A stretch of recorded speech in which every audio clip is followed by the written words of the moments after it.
Outro Renan. Outro Renan, ele pede para você falar sobre as dívidas tributárias divulgadas como um candidato que fala em responsabilidade fiscal, pedindo para explicar essa situação. Maravilhosa pergunta, porque é o seguinte, por muito tempo, e eu nunca liguei, por muito tempo ficaram falando, o Renan deve muito. Teve um processo canalha tocado por um promotor bolsonarista, que eu já vim falar aqui, aqui que eu ganhei de cabo a rabo, que falava que eu devia 400 milhões e que eu estava lavando 400 milhões com superchat. Eu ganhei de cabo a rabo, isso era um absurdo. Eu nunca devi 400 milhões de nada. Ganhar isso em superchat, né, Helene? Já superchat. É mais do que a Google faturava no ano no Brasil.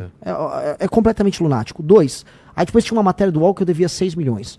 Depois tinha uma outra que eu devia 3 milhões. Depois tinha outra que eu devia 1 milhão. Eu não devo nada. Eu não devo nada disso. Eu fui proprietário de uma empresa que eu recuperei. Ela já tinha dívidas antes de eu assumir. Essas dívidas, em grande medida, eram dívidas tributárias antigas, cujo fato gerador, uma boa parte é dos anos 90. Nos anos 90, 98, que uma dessas dívidas era, eu tinha 14 anos. Eu fiz um trabalho que é honestíssimo, que é pegar uma empresa que tem problemas e tentar recuperar. E trabalhei muito bem com essa empresa. Meu pai trabalhou com outras. E tem nada de errado nisso. Trabalhei por um período, o setor dela quebrou, o setor de metalurgia no Brasil passou por muita dificuldade. Eu saí da empresa. Ponto.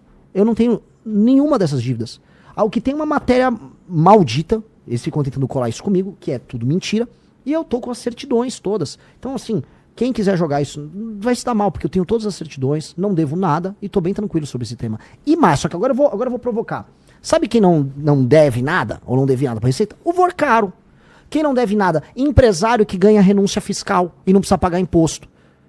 Um monte de empresário amigo de governadores aí recebe renúncia fiscal e não precisa pagar imposto. E esses caras não devem nada. Empresário amigo do governo, a loja da Copenhagen do Flávio Bolsonaro, essas aí não precisavam, não tinham problema nenhum, não tinha dívida, não tinha nada. Porque essas aí eram empresas, em grande parte, né, aparentemente ligadas à corrupção, a esquemas. O brasileiro, saiu estatística agora, o brasileiro tá devendo. O empresário brasileiro tá quebrado. Então eu vou recriminar o empresário brasileiro que tá devendo? Eu não. Se eu tivesse devendo, também não seria problema algum. A questão é que nem isso eu tô. Vamos daqui a pouco para cá, mas eu acho que seria legal também falar sobre o Supremo. O que você acha do Supremo? Tem algum jeito de controlar? Se você acha que eles estão excedendo, eu acho que todo mundo está vendo o que está acontecendo. A gente fez um programa aqui sobre o Master, né, sobre as ligações e tal. O que você tem para falar sobre isso? Eu sou o único pré-candidato que fala de todo o problema que envolve o Supremo. Exato. O único.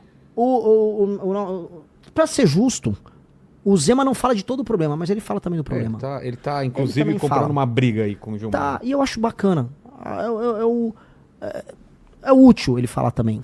É que o problema é que quando o problema envolve os Bolsonaro, o Zema some. É o intocável do Zema, o Bolsonaro. Flávio Bolsonaro fez um acordo com o Xandão e com o Alcolumbre pra tirar a CPI do Banco Master e votar a dosimetria.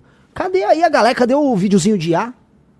Tem que bater no Flávio. A Operação Lava Jato foi destruída e o STF só tem todo esse poder porque os Bolsonaro, por conta do Flávio, do problema da rachadinha que envolvia o Flávio, fizeram acordos com o STF. Fizeram as nomeações, destruíram o CPI da Lava Toga. O Bolsonaro vetou o fim das decisões monocráticas que passou na Câmara e no Senado. Ora, os superpoderes do STF são consequência do péssimo governo do Bolsonaro no trato disso. E aí, cara, os únicos que ficaram denunciando e quase foram presos por fazer isso fomos nós. Tô avisando, os únicos que denunciaram, do Xandão até os Bolsonaro, porque todos têm culpa no cartório, fomos nós. Então, e eu tô denunciando até hoje. Fizemos 4 manifestações pedindo a cabeça de ministro do STF, pedindo prisão de ministro do STF agora. E por conta do escândalo agora do Banco Master, que é o maior escândalo de corrupção da nossa história. Só que o problema do escândalo do Banco Master é assim, as pessoas vão contar historinhas. A esquerda conta só a história que envolve a direita. E a direita conta só a história que envolve a esquerda. Então eu queria pedir pra todo mundo, vamos contar a história toda? Vamos contar que boa parte do crescimento do Banco Master aconteceu durante o governo Bolsonaro. Que houve MP que passou durante o governo do Bolsonaro, do senhor João Roma, que beneficiava as empresas que faziam crédito consignado. Dentre elas o próprio Banco Master que vivia de crédito cesta. E que isso passou durante o governo Bolsonaro. E que por coincidência o governo Bolsonaro, tanto o Bolsonaro quanto o Tarcísio, receberam doações do Fabiano Zettel.